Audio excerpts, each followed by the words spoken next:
حمد صرف اس ذات باری تعالیٰ کے لیے مخصوص ہے جو مالک یوم جزا ہے اور عقلوں کی رسائی سے بہت دور ہے، اور پوشیدہ سے پوشیدہ راز اس سے پوشیدہ نہیں۔ مظلوموں کا انتقام لینے والے اور صابروں کو اجر عظیم دینے والی ذات صرف اور صرف اللہ ہی کی ہے۔ اللہ کے حکم کے مطابق کسی سائل کو کبھی محروم نہ کرو، مفلسوں اور حاجت مندوں کی مدد کرو، اس طرح کہ کسی کو پتہ بھی نہ چلے۔ اللہ چونکہ نیکی کرنے والے بندے کو پسند فرماتا ہے، اس لیے اللہ کی خوشنودی کی خاطر لوگوں کا ہمیشہ خیال رکھو، ان کے کام آؤ۔ علم عقل کا رہنما ہوتا ہے اور عقل علم کی ترجمان ہوتی ہے، اور یہ اپنے ذہن نشین کر لو کہ علم ایک بہترین محافظ ہے۔ جان لو کہ زندگی گزارنے والے لمحات تمہاری زندگی کو کم کر رہے ہیں۔ اعلیٰ درجہ کا فیاض وہ ہے جو ایسے بندے سے حسنی سلوک سے پیش آئے جن سے اسے کوئی بلائی کی امید نہ ہو۔ جو بندہ رات کے کچھ حصے کو علم حاصل کرنے میں گزارتا ہے، میری رائے میں وہ ساری رات جاگنے یعنی شبِ بیداری سے بہتر ہے۔ اپنے اور اپنے خاندان کی تندرستی کی حفاظت سونے اور موتی کے برابر ہے۔ جس نے اپنے حاکم کو ذلیل کیا، اس کی توبہ قبول نہیں ہو سکتی۔ بانٹنے سے خوشی اس طرح بڑھتی ہے جس طرح زمین میں بویا ہوا بیج فصل کاٹتا ہے۔ جو اپنے دماغ پر قابو رکھ لیتا ہے وہ ہر چیز کو حاصل کرنے کی ہمت رکھتا ہے۔ ہاتھ میں سورج کی کرنیں اس وقت تک نہیں جلتے جب تک توجہ مرکوز نہ کی جائے۔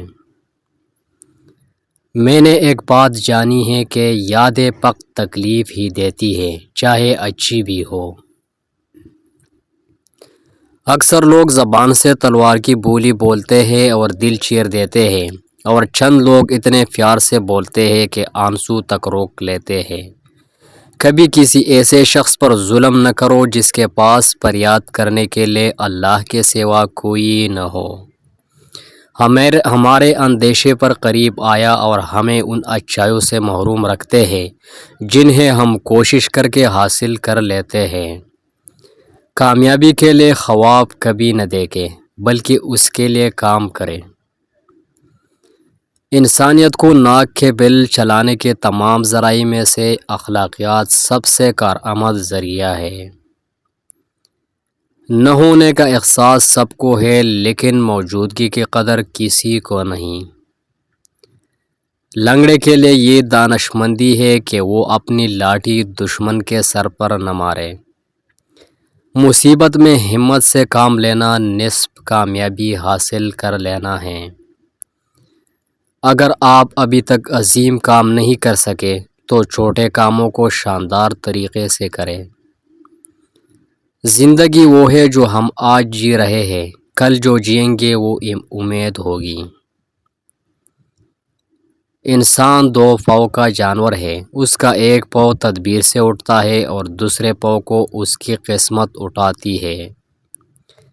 جب ہم اپنے سے بہتر بننے کی کوشش کرتے ہیں تو ہمارے آس پاس کی ہر چیز بہتر ہو جاتی ہے۔ زندگی بھی کتنی عجیب ہے، مسکراؤ تو لوگ جلتے ہیں، تنہا رہو تو سوال کرتے ہیں۔ نیک بننے کے لیے ایسے کوشش کرو جیسے حسین بننے کے لیے کرتے ہو۔ راستے کبھی ختم نہیں ہوتے، بس لوگ ہمت ہار جاتے ہیں۔ تیرنا سیکھنا ہے تو پانی میں اترنا ہی پڑے گا، کنارے پر بیٹھ کر کوئی غوطہ خور نہیں بنتا۔ جیسے آپ سمجھدار ہوتے جاتے ہیں، آپ کا سفر خاموشی کی طرف بڑھتا جاتا ہے۔ ارباب ستم ابھی تک ایسی بیڑیاں ایجاد نہیں کر سکے جو انسانی دماغ کو جکڑ سکے۔ ایسے ساتھی اور شوہر بن کر دکھاؤ کہ کل جب اپنی بیٹی کے اچھے نصیب کی دعا مانگو تو شرم نہ آئے۔ ہر بار خاموش ہونا صبر کی علامت نہیں ہوتی۔ کچھ لوگ اس دوران رب سے آپ کی شکایت لگا رہے ہوتے ہیں۔ کچھ لوگ مسکراہٹیں بکھیر کر بھی یہ احساس نہیں ہونے دیتے کہ وہ اندر سے مر چکے ہیں۔ دل میں آنے کا راستہ تو ہوتا ہے لیکن جانے کا نہیں، اس لیے انسان جب دل سے نکلتا ہے تو وہ دل توڑ کر نکلتا ہے۔ ہماری خوش نصیبی یہ ہے کہ ہم خدا کو ایک مانتے ہیں، مگر بد نصیبی یہ ہے کہ خدا کی ایک نہیں مانتے۔ تعریف سن کر خوش ہونے سے اچھا ہے تنقید سن کر بہترین بن جائے۔ مرد خوش قسمت ہے اگر وہ عورت کی پہلی محبت ہو، عورت خوش قسمت ہے اگر وہ مرد کی آخری محبت ہو۔ انسان کی خواہش کبھی ختم نہیں ہوتی، جنت کی چاہ بھی رکھتا ہے موت کے بعد۔ جاننا کتنا جانتا ہے اس سے جینا سیکھنا شروع ہوتا ہے۔ عورت کو پانا ہے تو اس کی کمزوری کو پکڑو۔ گوری رنگت والی عورت کی کمزوری دولت ہے، سانولی رنگت والی عورت کی کمزوری تعریف، جبکہ کالی رنگت والی عورت کی کمزوری محبت ہوتی ہے۔ اللہ ہمیں سننے سے زیادہ عمل کرنے والا بنا دے، آمین۔ پسند آئے تو لائک کرے اور مزید اسلامی ویڈیوز کے لیے سبسکرائب کرے۔